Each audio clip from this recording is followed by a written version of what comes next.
qof kasta waxa uu jecel yahay inuu guulaysto, balse waxaa lagu kala duwan yahay qorshayaasha loo marayo. Waxaa kale oo la isdheer yahay khibrad iyo farsamooyin.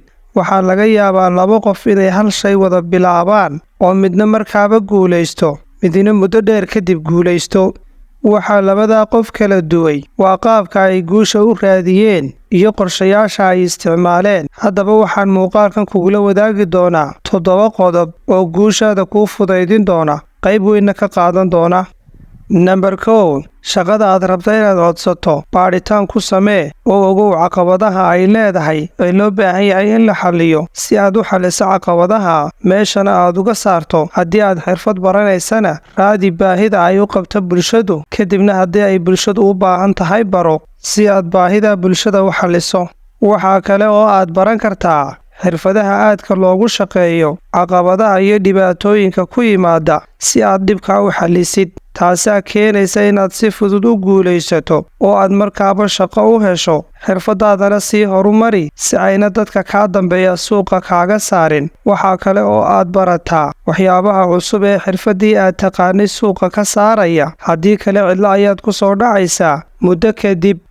Number 2. Sharaftaada ilaali. Sharaftu waxay kaa dhigaysaa inaad noqoto qof la qadariyo, lana dhagaysto. waxaa kale oo ay keenaysaa inaad noqoto qof dadka la shaqaysta oo ay dadkuna shaqaale ka dhigtaan, asxaabtiisuna la tashadaan, waxna la weydiiyo. waxaanad qiimo leedahay inta aad sharaf leedahay. haddaba waxaa ka mida waxyaabaha sharafta qofka dila: beenta, khiyaanada, xaasidnimada, sheegsheegidda xumaanta dadka kale, sinada, dad iskudirka, iyo inaad noqoto qof aan ka soo bixin hawsha loo diro. dhammaan waxyaabahaas waxay ka mid yihiin waxyaabaha sharaftaada dilaya, waxaana aad u sii khatar badan xumaanta loo yaqaano sinada. haddaba haddii ay jiraan qaar ku soo maray, waa inaad ka toobad keentaa, go'aanna aad ka qaadataa inaanad dib ugu noqon.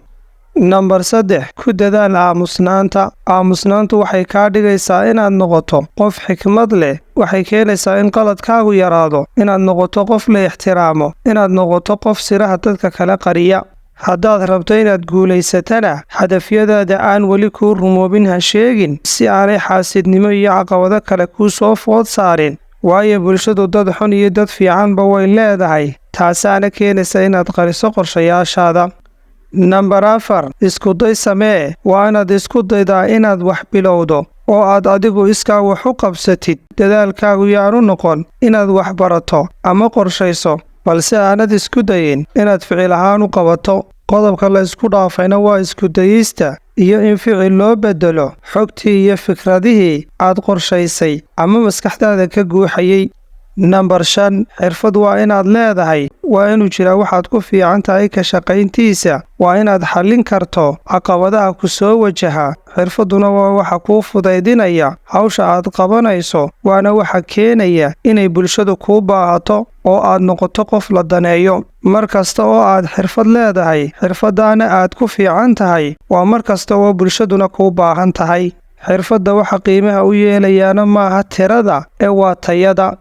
Number 6. waa inaad dulqaad leedahay. dulqaadku waa adkaysiga iyo inaad xamisho dhibaatada iyo rafaadka guusha ka soo horeeya, waayo wax kasta oo wanaagsan waxaa ka soo horeeya dhib iyo rafaad. haddii aanad dulqaad lahayn, guushii oo kuu soo dhow ayaad isdhiibaysaa. dhib haddii aad aragtana, dheeftii baa ku xigtay, ha sugi waayin. Number 7. xuska Ilaahay badi. mar kasta oo xidhiidhka Ilaahay aad la leedahay uu fiican yahay, waa mar kasta oo ay guushaaduna badanayso. ilaahay ayaa arrimahaaga kuu hagaajinaya, caqabadahana kuu fudaydinaya. haddaba waxaa laga yaabaa inaad isweydiiso, gaaladuba iyagoon Ilaahay xusayn soo kuwa guulaystay ee milyaneerka ah?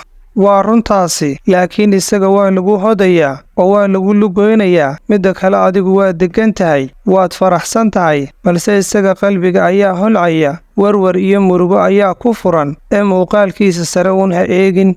midda kale, qofka gaalka ah wanaaggiisa adduunyada ayaa lagu siiyaa, hadday tahay caawinta ay dadka caawinayaan, hadday tahay naxariis ay cid u muujinayaan, dhammaan adduunka ayaa lagu siinayaa. laakiin adiga wanaaggaaga aakhiro ayaa lagu siinayaa oo aad nolol fiican ku noolaanaysaa. dhib kastoo ku soo gaadhana dembi ayaa lagaaga dhaafayaa.